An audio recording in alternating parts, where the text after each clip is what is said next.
A magical moment for Mercedes-Benz came about in 1951, the unveiling of an automobile that wrote history. Type 300, internally W186, was the biggest and fastest series-produced German car of its time.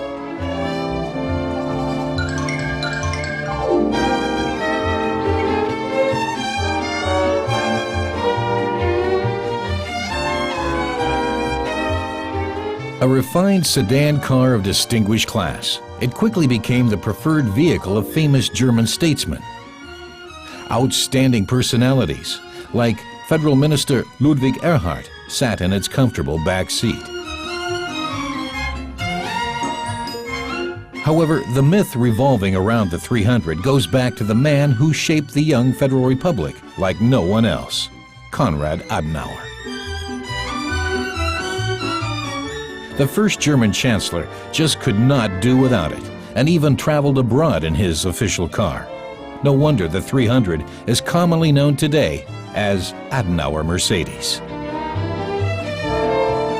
Just like Type 220, the 300 was run by a 6-cylinder engine with an overhead camshaft. The first version produced an output of 115 horsepower and reached what was then a stunning top speed of 160 kilometers per hour. The chassis frame design resembled those of Types 170S and 220, but was adapted to suit the higher weight and striking performance of the 300. When heavy loads were carried, auxiliary torsion bars could be switched into action in the rear suspension to level the wheels, a completely novel feature of the Adenauer Mercedes, which was also available with a sunroof.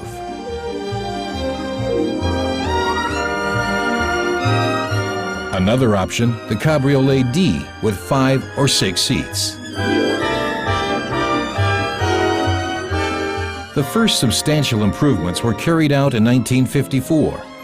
The output of the new version, internally dubbed 300B, was raised to 125 horsepower. Brake shoes were enhanced and brake boosters added. What made the 300B distinguishable were front ventipanes, chrome fittings on the rear fenders, and overriders on both sides.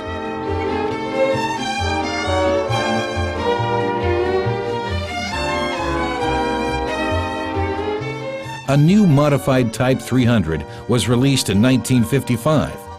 The new version, internally called 300C, was discernible by its broadened rear window and the bigger tires. It was also provided with a single-joint swing axle. As an extra, Mercedes-Benz offered an automatic transmission for the first time. In the summer of 1957, another thoroughly revised version was introduced. Technically and stylistically, the new 300 clearly differed from its predecessor. Its design designation, W189, separated the internally named 300D into an independent model range.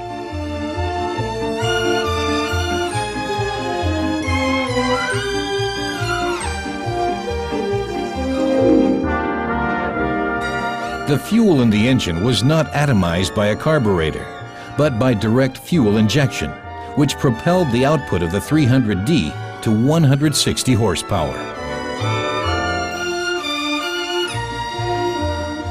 By request, the new Adenauer Mercedes was available with servo steering, and starting from December 1958, even with air conditioning.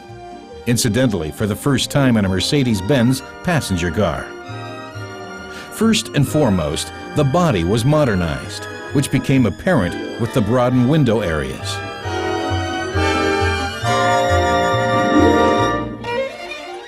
The range was complemented again with a Cabriolet D, with an added sum of 8,500 marks, another exclusive variation with an impressive appearance, up to this day.